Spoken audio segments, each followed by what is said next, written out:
thank you very much for being here. This continues our quality of life attack on issues that are detrimental to any and all neighborhoods in the city of Springfield.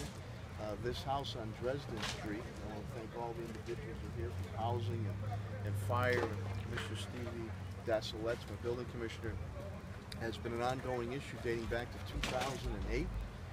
We had to jump through a lot of legal hurdles, whether it's the bank or foreclosure, a former owner, and then finally we're able to get the okay after 5 or 6 years to knock down this building. We're using a lot of this disaster recovery money, which helps free up other city money I can use to demolish these derelict buildings. I spoke to a lot of the neighborhood already today. They're excited about it. When you have these derelict type properties, it attracts negative activities, fire activities, crime activities, drug activities, and we want them down. This is going to cost about $45,000.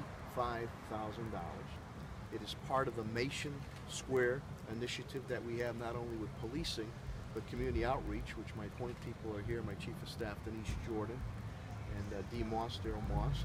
I invite you all, I hope to see you this Saturday, 11 a.m. It'll start at Hennessy Park, right down the road, off State Street across from AIC. We're going to have a neighborhood picnic as we continue to enhance our relationships with police and all city departments and the neighborhood. And it's gone very, very well.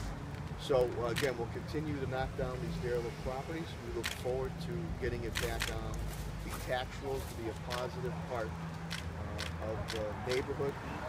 And with that, I'll turn it over to Commissioner Desolette for a few words on crossing the T's and dotting the I's. How long? 5, 6 years it took us to get rid of this house here.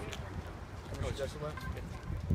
So, sometimes it's frustrating for the neighborhoods, the mayor and all of us on the team to get these buildings down. It's a long legal process sometimes dealing with the owners of the property or owners that walked away. But we have a great team working with the mayor on this, our legal team, and in the end, we're removing these buildings one by one. And part of our big agenda is too is to stop them from getting to this point. The code enforcement team that we have, there's a lot of work in prevention, receiverships, working with our legal team that we have now, and this is all part of one piece of the puzzle to improve the neighborhoods and keep all the neighborhoods moving upwards and onwards. The quality of life is a big issue. Thank you, Commissioner, very much. And Denise Jordan, my Chief of Staff, who heads up with Daryl the Mason Square Initiative, how this plays in as part of the treating the whole neighborhood with any and all issues that they have. Yes, one of the reasons why we targeted this particular property is because residents would come to the Mason Square Initiative meetings, and what they do is they let us know what's going on in the neighborhood so we can be proactive and take a stand. So we want to really give kudos to those residents that stepped up and made sure they were vigilant in letting us know the activities going on at this particular property, and thanks to code enforcement and to the city for being so proactive and responsive. How many houses are there that are discussed that are like this? How big of a topic is it to want to have something like this done? This is major because quality of life is just number one on our agenda. It goes hand in hand with public safety efforts. So from time to time, they'll bring to our attention empty lots that need to be maintained, homes of this nature. So we get it quite often, depending on the neighbor or the resident that comes to